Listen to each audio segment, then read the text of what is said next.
Hi, this is Phil. Talking about recent movies I've seen, like I mentioned before. Spectre, Crimson Peak, and The Martian. Not specifically in that order, but you get the idea. So, let me start off with Crimson Peak, and the movie was awesome. Okay, I wouldn't say it does anything new or reinvent the horror genre or anything, because Guillermo del Toro, the director and co-writer, he did say from the get-go that this movie was going to be mostly a throwback to classical horror and some modernish horror too, like the haunted house movies, gothic horror and romance, and of course The Shining. Okay, The Shining, you could definitely tell, was a big influence with this movie, especially. I mean, not just The Shining book, and especially the movie, okay? Especially considering that the movie takes place in a snowy environment. They're trapped in a haunted place, and and not to spoil it too much, but the real horror of the movie is not the ghosts or monsters. It's the people and how they deal with things. So yeah. The movie was just overall, it was really great. I mean, the acting, the writing. I mean, the writing seemed the dialogue seemed a bit stiff, but I think it was because the actors were trying to act as if they were in, the time period of which this movie is set in, which I think was like around the 1800s, early 1900s. They were trying to and they were trying to evoke Victorian era type stuff here, especially with the scenery, and oh man, it was just so beautiful. The imagery, the cinematography, whoever did the work here deserves awards here, okay? And the acting was pretty much spot on. I mean, it was kind of campy, not quite B-horror-esque, but it was fitting given the type of movie it was. Now, Crimson Peak was about a girl who, played by Mia Wasikowska, or is it Wasikowska? How do you pronounce her name? I have no idea. Well, that girl who played Alice in Wonderland. Okay, there you go. The Tim Burton's Alice in Wonderland, just to make that clear. And why are they making a sequel to that movie anyway? But that's beside the point. Sorry, getting off on a tangent there. Yeah. I'll just call her Alice, because there's so many similarities between her character in this movie and Alice that it's just basically like Alice in a horror movie, or American McGee's Alice. For those who played that game. I haven't yet. I want to, but I haven't yet. But at least the difference here, she's a lot more interesting and a lot less bland than how she was in Alice in Wonderland. Not to make fun of her acting ability here. She's a pretty good actress, but in Alice in Wonderland, it's like, what the hell are you doing? And the kids are all right. She was great in The Kids Are All Right. She was awesome in that. But here in this movie, she's pretty awesome. It's like she's like a more grown-up version of Alice here. All right? Like the real Alice. Sorry, I don't want to get on a tangent regarding Alice and real Alice here. Anyway, she seems she's like a lot more grown up, or a lot more interesting Alice here, okay? So Alice meets Tom Hiddleston, the Lord Sharp, and they fall in love and everything, but there's some kind of secret conspiracy plan going on between Sharp and his sister Lucille. And Alice's dad, played by Jim Beaver, who you might know from Supernatural and Deadwood and a couple other things. Pretty awesome actor too, by the way. He knows what's going on. He knows what's up, because he hired Bern Gorman, a private investigator, PI, to find out what's up. And and so he pays them to stay away. And of course, Jim Beaver gets killed later. And so Alice leaves with the Sharps to Crimson Peak. And And at first, I wasn't sure what exactly it was they were mining, but then I must have missed it somewhere in the dialogue. But apparently they're mining clay, and it's really red, and it seeps into the ground, and it's like all liquidy and stuff like blood. Hence why it's nicknamed Crimson Peak. And Charlie Hunnam plays the doctor, and he's naturally suspicious of things too, and he tries to start his own investigation. And when he finds out, he ventures off to Crimson Peak to save Alice. And while Alice is living in Crimson Peak, and she's married now apparently, she has to deal with the strange house, and of course Lucille, played by Jessica Chastain, who is fucking awesome in this movie. Okay, I didn't get to see Zero Dark 30, but I've seen a couple other movies in which Jessica Chastain was in, some other stuff, and she's fucking amazing. She's like villain of the year here. Okay, I mean, screw Ultron, screw any other big villain that was in a major movie.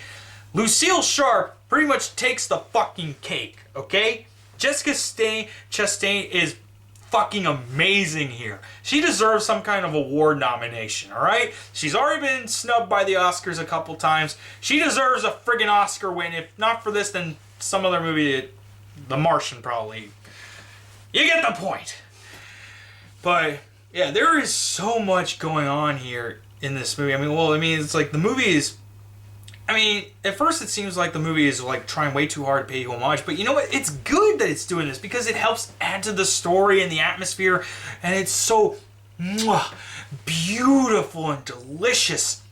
Is that a good way to describe it, Dave? Delicious in regards to this movie? Is that a good way to describe it? It's your review. You can call it whatever you want. Because, it's so beautiful. It's so friggin' beautiful, so fucking amazing. I just want to live in that place. Well... yeah, pretty much, yeah. The scenery, the practical effects, as well as the special effects. And the thing is, again, spoiler alert here, the supernatural is not the main threat. I liked, and you know how some trailers and stuff mislead, like what is actually going to happen and everything. I liked how Crimson Peak was misleading into leaving us thinking that the horror of this movie was going to be the ghosts and the whatever monsters were going to appear. But it's really just the human beings, some of the human beings that are the monsters, and how insane and depraved and just straight up evil they are. And of course, there's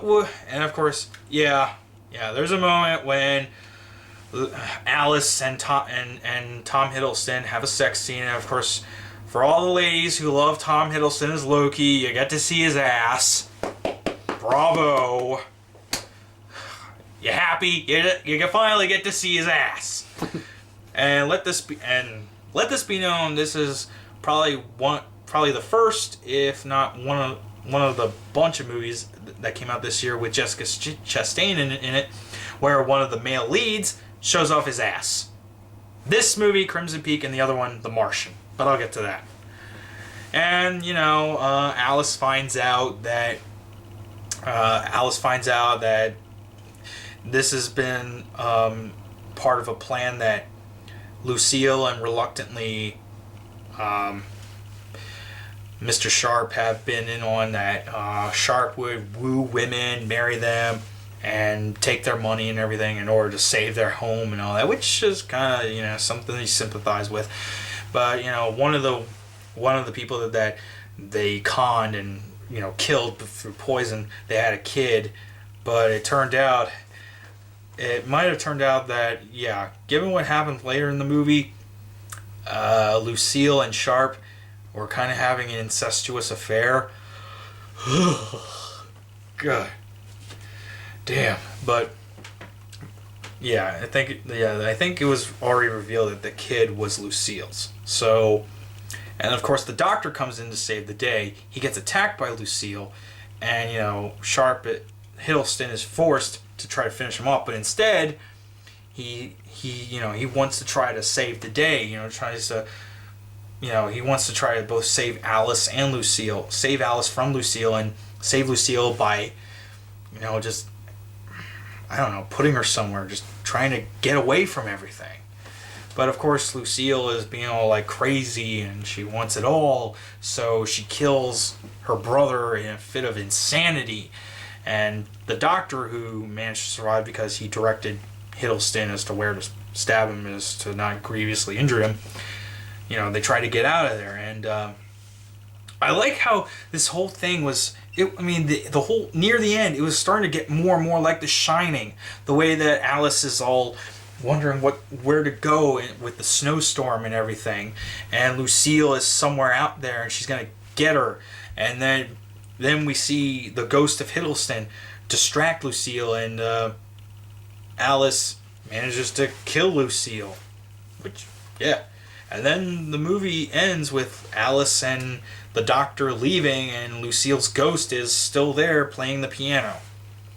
Which, again, kind of like The Shining, you know, you leave with the impression that the villain of the movie, the villain of the story, is still alive and kind of trapped in some kind of limbo. You know, like Jack Nicholson's character in The Shining movie.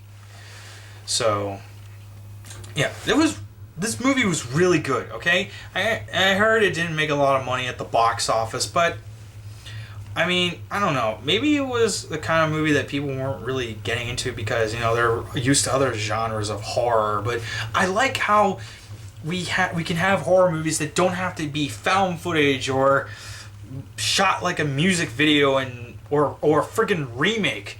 You know, we get an original story. And Guillermo del Toro, he is gifted here. He is friggin' gifted. And this is like, you know what? And I'm just going to say it. This movie is better than Crimson Peak is better than Pacific Rim. Yeah, I said it. Go ahead and hate on me all you want. Bring it on! I'm the goddamn Batman, okay?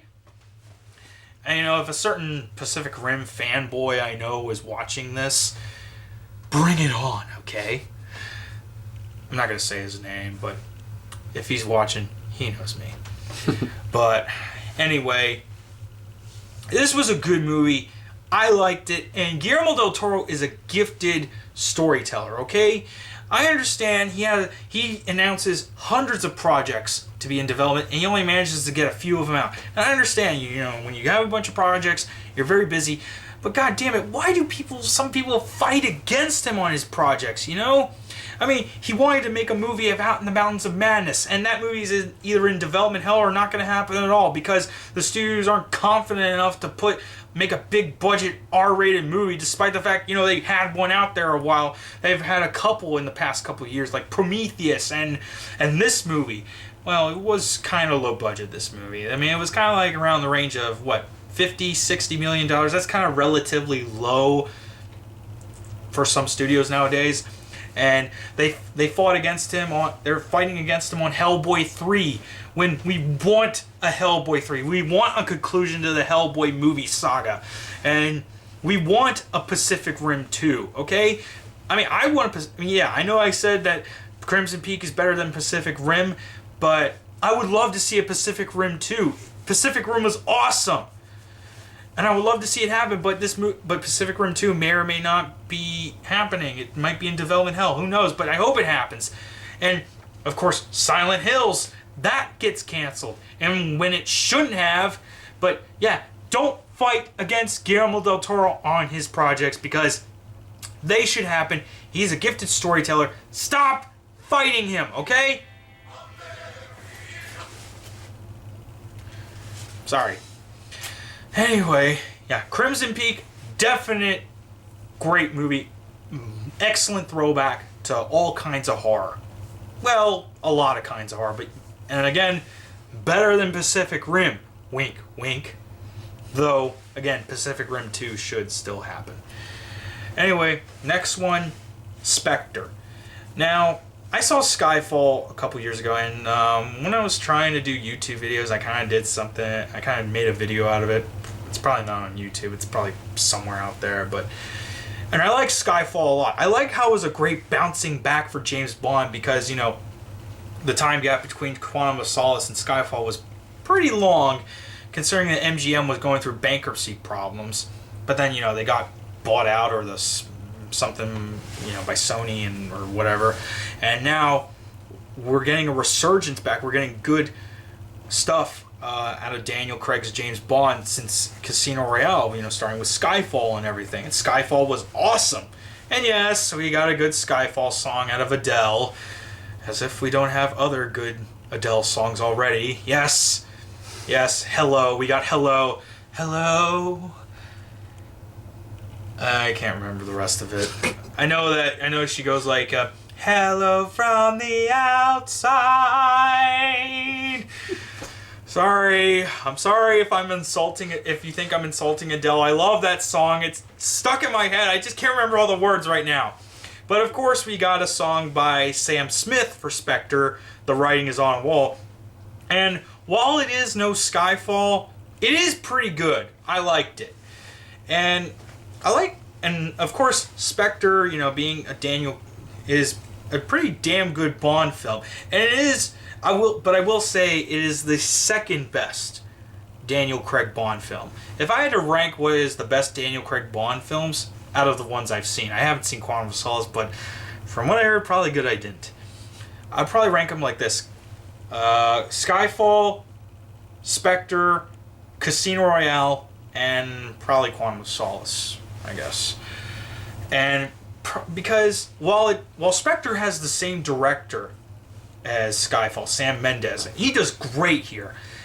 I mean, I don't know. It seems like they were trying to go for something different, but at the same time also not trying something, if that makes any sense. It was kind of meh, but at the same time good. Does that make sense? Dave, does that make sense? Yeah. I don't want to seem like I'm bashing on it too much. That makes sense. Yeah. I don't know. Mediocre at best. I'm not saying Spectre's mediocre. It's just, I don't know. I liked it, but at the same time, it felt, I don't want to sound like I'm hating on it too much, but I don't know. There's just some things about Spectre that was kind of off-putting. I mean, yeah, the running time was criticized, and I can understand that. It did seem to run for a pretty long time.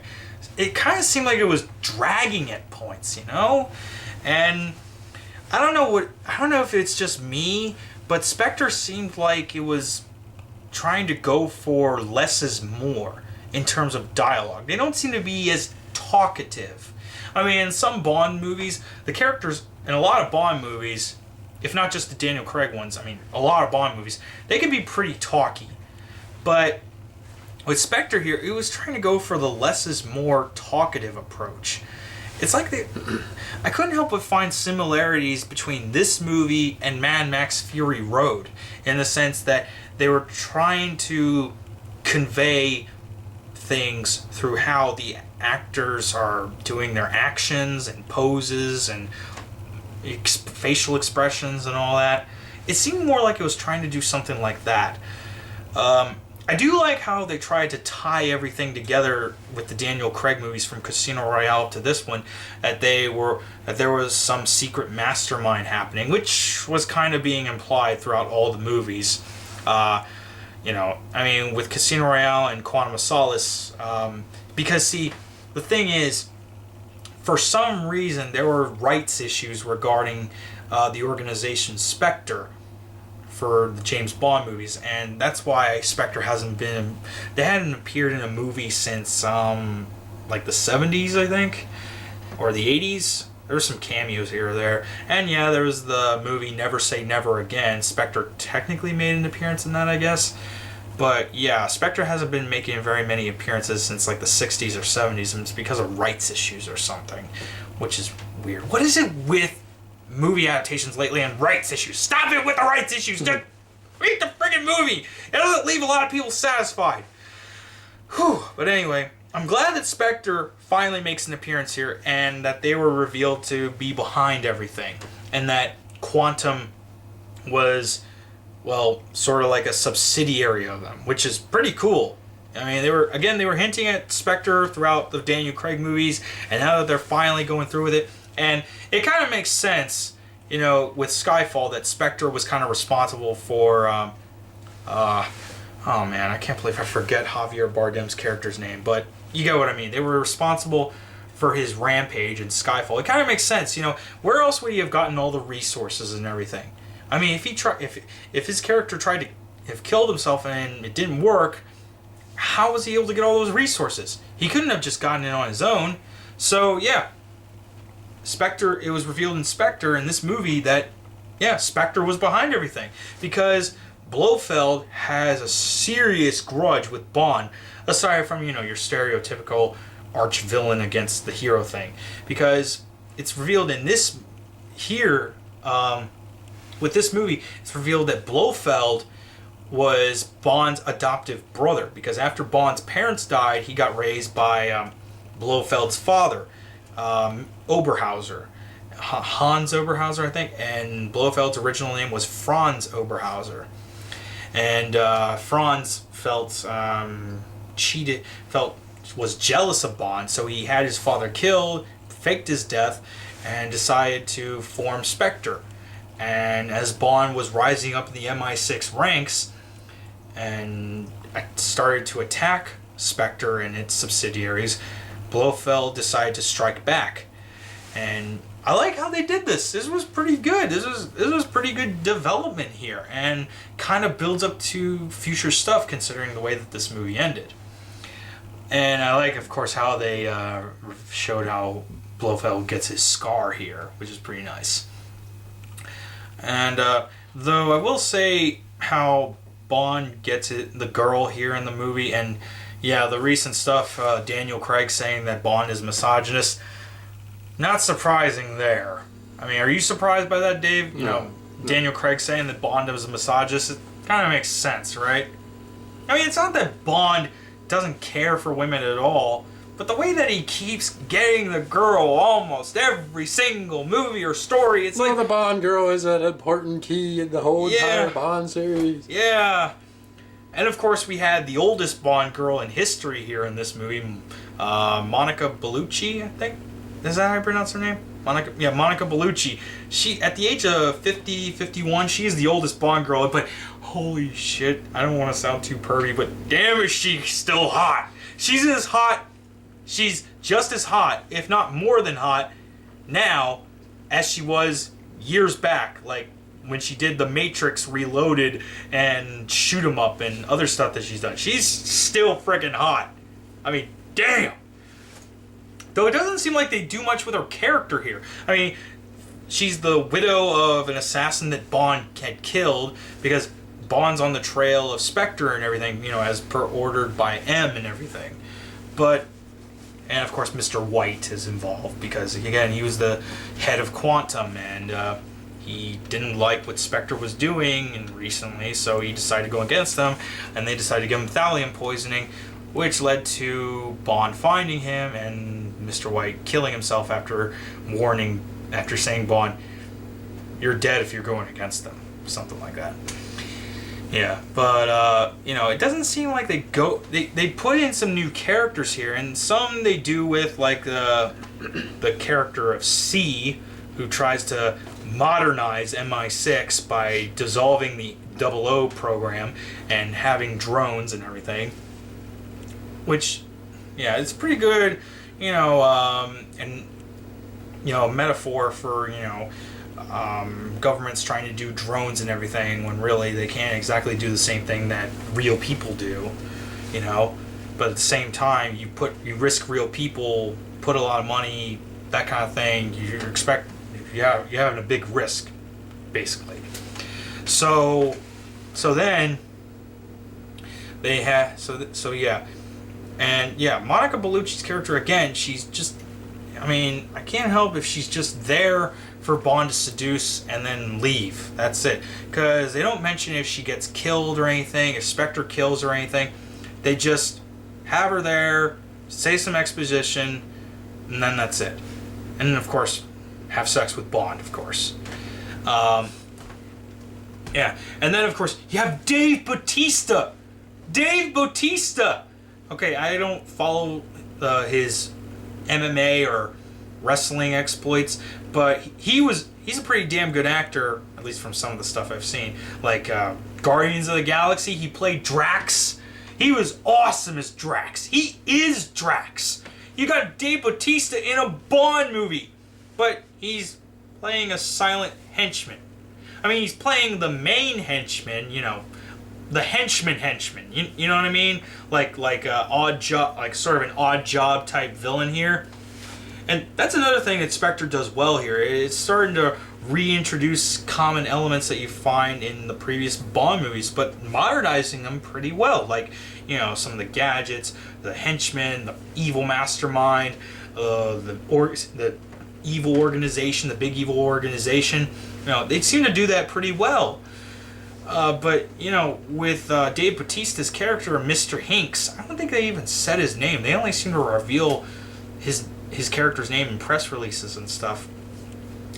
Yeah, Mr. Hinks, he's silent, he's intimidating, he's pretty awesome, but it doesn't seem like they do much with him other than being the silent henchman that's following around, and he doesn't say anything until Bond defeats him by having a rope put around him, and then he gets pulled out of a train. Is he dead? They don't seem to say if he's dead or not. So is he gonna appear in a later Bond movie? I guess so. I don't know. And then, you know, Bond wakes up. And Bond, yeah, he has to protect Mr. White's daughter, Dr. Swan. And she seems, I mean, with all the stuff people talk about female characters in movies, it's like they're trying to make Dr. Swan seem independent and everything, but at the same time, it seems just kind of forced, you know? I mean, she's pretty smart, she's pretty, you know, fiery and everything, feisty and everything, but it seems like they're forcing it a bit, just a bit. It doesn't make her a bad character, just the whole trying to make her independent thing just a little bit forced. A little bit. But, yeah, and, so yeah, then near the end, they're in the abandoned MI6 building. I didn't realize that until after, to be honest, not after looking it up. So it kind of should have been a dead giveaway with all the dead agents' names and everything. And, you know, we see Bond try to kill Spectre. Oh yeah, and of course he does the bullet holes, which match the Spectre logo, sorta. And Blofeld has his scar around his eye. Of course, Bond gets out of there and saves the girl, and then he captures Blofeld, and then Blofeld gets arrested, and Bond and Swan leave and go off somewhere. And of course, they say after the end credits, James Bond will return. And honestly, I don't know. This was a pretty good movie. It's hard. It's really hard for me to criticize because I liked this movie, but at the same time I couldn't help but find problems with it, with the pacing, the dialogue, some of the characterizations, how some characters come and go, and how we know that there's going to be another Bond movie because, of course, not just from saying James Bond will return, but because Bond is a franchise that is going to keep on going and going and going and going and going. Who knows when it'll ever end, and if they're all in the same continuity, because Skyfall, in my opinion, because it came out on the 50th anniversary of James Bond, I mean, the Dr. No movie, it's like it was trying to be an homage to everything Bond, despite the fact it was taking place in a rebooted continuity, which was weird. And you know, you have all these theories about Bond, whether it's just a code name for everyone, or if he's a real guy, or if all the Bond movies are in continuity with each other, and it's just the same guy. It's just that he's gotten plastic surgery over the years, and he's got different faces. You know, something like Doctor Who, but only more realistic. You know how Doctor Who, British guy, gets all these different forms and everything because of regeneration cycle. James Bond, he's a secret agent. He gets all these different faces and mannerisms and stuff because of plastic surgery and mind-altering stuff or something like that. I don't know. I don't know if that's something that's continually on from Sean Connery to Daniel Craig. It's just weird how they go about doing it. But that doesn't make it bad. The Bond movies are awesome. I mean, sure, there are some bad ones here or there, but there are some good ones. And there are some meh ones. Spectre is like kind of on the edge of meh and good. Not bad, but I mean, it's good, but not that good. I hope I'm not sounding like I'm bashing it too much, because I like this movie, but at the same time I couldn't help but note the criticism, note the bad stuff in it.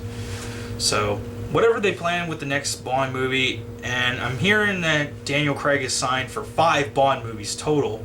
So this was his 4th one, so we might be getting his last one whenever it will happen. And I do kind of hope that Sam Mendes returns to direct. At first it didn't seem like he was going to return to direct with Spectre, but I hope he does return to direct for the next one. If only to conclude, sort of a trilogy he started, I guess. And plus, they got the whole story arc going where they try to connect all the previous Daniel Craig Bond movies together, so there's that. And lastly, lastly, The Martian. Now, this one I kind of saw last minute. I mean, I was reading the book, and I was kind of busy, so I was only able to read the book as much as I could. And I didn't get to finish the book even while the movie was out, but luckily I managed to finish it in time while the movie was still in theaters. And you know what? I'm just going to go right out and say that The Martian may probably be one of the best movies of this year, if not the best. I wouldn't say it's the best well-written, the best well-directed, best acted, or anything like that, but I'm saying it's probably the best movie of 2015 so far from what I've seen of this year because of its message, at least from what I'm interpreting from it, which I'll get to later. Now, The Martian, based on a book that was released a few years ago, and Ridley Scott directed it. Now, I haven't seen a recent Ridley Scott movie since Prometheus. I hadn't seen The Counselor. I hadn't seen Exodus, Gods and Kings. I heard those were pretty, really, pushing it in terms of quality, in regards to, what people think of a Ridley Scott movie. And some people thought they were bad, some people thought they were meh. But The Martian, if that's the case, well then The Martian was a good bouncing back for him because, this movie is for him on sci-fi what Gladiator was for him as a whole, as a film, as a director. Prometheus was a good movie, but it was sort of he was trying to get into that direction, I guess. I don't mean to criticize Ridley Scott too much. I love the movies from what I've seen of his, like Alien, Blade Runner, Legend, all that. He's a really good director. But Gladiator, American Gangster, again, good director. Oh, yeah, Kingdom of Heaven, of course. And I never saw Robin Hood. Prometheus, it was an okay movie. But yeah, The Martian was really, really freaking good, okay? With all these Oscar winners for Best Director, how they direct, big special effect-related movies and all that, or something like that. Like how Alfonso Cuarón won for Gravity and Ang Lee won for Life of Pi. I know that Inarritu won director for Birdman, and that was as practical as you could get for a big movie like that. So I hope Ridley Scott wins an Oscar win for Best Director because this movie was pretty well directed. Again, not the best directed, but pretty damn well directed. And again, there are some differences with the book, of course, as you get with most adaptations, but I like both of them either way. And Matt Damon, he was awesome in this movie. He was spot on as the character of Mark Watney. Though, of course, like I mentioned earlier with Crimson Peak, there's this, how I mentioned Crimson Peak was like one of the 2 movies, if not a few, that came out this year with her in it, probably, that had one of the male leads show his ass. Remember that, Dave? Yes. Mm-hmm. Yeah. You see Matt Damon's ass in this movie, which I'm sure a lot of people will be going, I can't do a good whistle right now. But, I bet the ladies were swooning over seeing his butt. Oh, boy. But, I can understand why they kind of added it in there, because, he's playing a guy who's on Mars for days on end, and, he's, when you're on a desolate location for so long, you don't really care if you're wandering around naked or not. Well, he was coming out of a shower, but anyway, that's beside the point. Basically, if you haven't read the book, well, the movie's ads already gave you the basic premise of the story. An astronaut stranded on Mars, he has to figure out how to survive, and he uses his scientific genius, he uses his genius and his ingenuity and his humor to survive. And I'm not too good on all the science stuff, okay? So there are probably people who looked at this movie and know science, space science stuff better than I do and are able to explain things. But I just look at the movie as a survival story, okay? And we get plenty of those. I mean, this movie was, again, on par with how the author of the book described it. Something like Castaway in space. Castaway meets Apollo 13, you know, space survival story.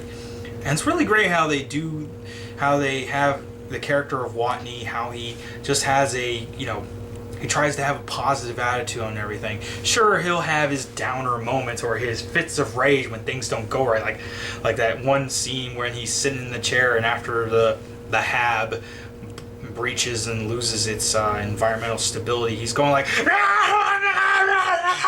that was pretty damn good.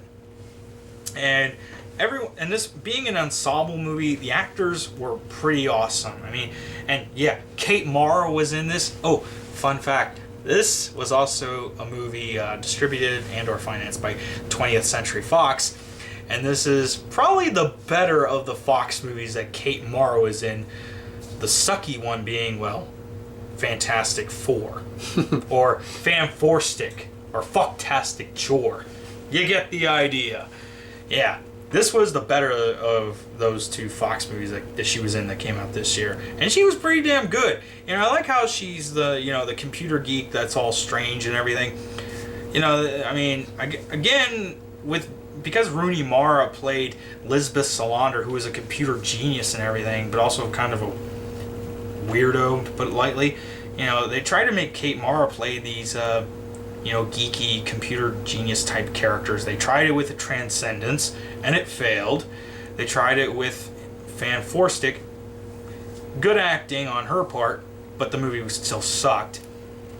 But then you got the Martian, and she was pretty damn good with this. She was pretty damn good. Everyone was awesome in this movie, because there are some ensemble movies that come out nowadays that just plain out suck.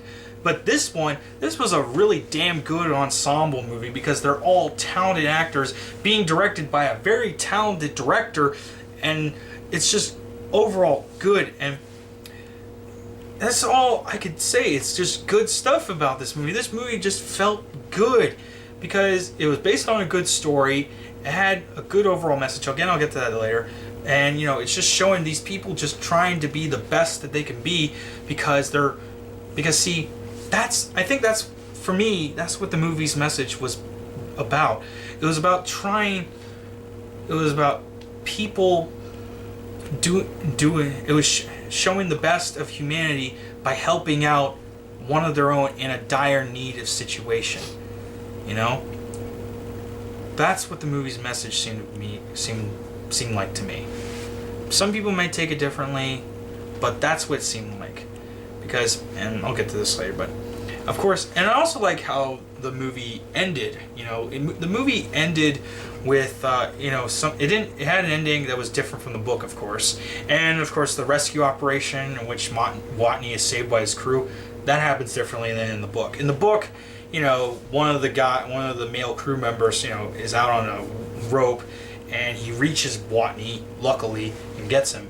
But in the movie, they do it differently. Like it was like sort of like it did take the conversation, but the way that they rescued it happened differently. Like in the book, Watney said, "Let's go out let me do it like Iron Man. Let me breach my suit or something, and I'll blast off with the oxygen and everything," or something like that.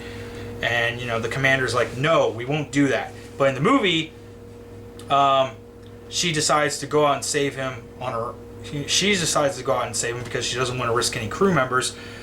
But Watney decides to go Iron Man at the last minute in order to reach her in time.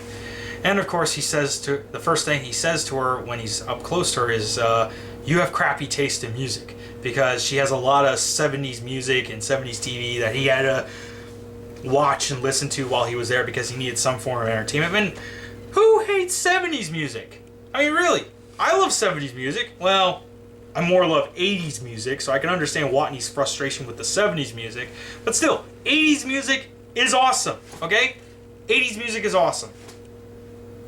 I don't know where I was going with that. I think I was going off on a tangent there, but yeah, and the movie ends, you know, and again, the movie ends differently than the book, because the book ends, you know, with Watney being saved and everything, but, you know, they're still in the shuttle, so they don't exactly make it clear if they get back to Earth or not. But, you know, it's pretty much a given he'll get back to Earth. At least the way the book goes. But in the movie, you know, they show him on Earth. They show him teaching a class how to survive out in space and everything, because of course he does. And, you know, how the lives of all the people involved, the space shuttle crew, the people at NASA on Earth, how they're moving forward with their lives following rescuing Watney. And you know, I think the movie says it too. You know, what I was trying to say with the movie's message, as well as probably the book's message, was showcasing the best humanity, showcasing how much positivity there can be in humanity, because how united they can be, how humanity can not be so united in saving one of their own in a desperate situation, you know? Because honestly, I don't mean to try to get too political in this discussion, in this here, but in light of what's going on, and all the negativity that we're having, and all the shootings and massacres, the terrorist attacks, all the other stuff that's happening in America and Paris and other places in the world, there's this story about how humanity, all the world, despite all their differences, despite prejudices and everything, how they're all united in saving someone, in saving someone's life. And that is something great to take from this. And I hope that people who watch this movie, if they're government officials, you know, and they're seeing the stuff that's happening in real life and everything, they'll take a look at this movie and the book and the whole story of The Martian and realize, wow, we can do so much good if we're united on certain things. You get what I mean? Dave, you get what I mean, right? Yeah. I hope that's the kind of thing that a lot of people take from this.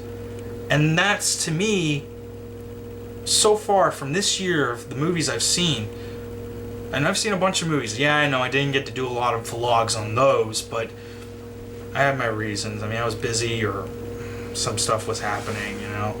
But from all the movies I've seen, I mean, and again, I've seen a lot of movies. I mean, Ant-Man, Avengers 2, Fan Four Stick, Inside Out, Mad Max Fury Road, all those movies. Martian, out of all the movies I've seen in 2015 so far, is the best one because of its message of humanity being united to save someone's life, because despite all the differences, we can still get united and still do something great together. We may not always get along, I get that. I'm not trying to preach for peace or anything like that, okay? But for me, that's what was so great about The Martian. Its message of how humanity can be great when united together on certain things. I hope I'm making some sense here. So, I'm Phil, and I'll talk to you later, okay? Thanks.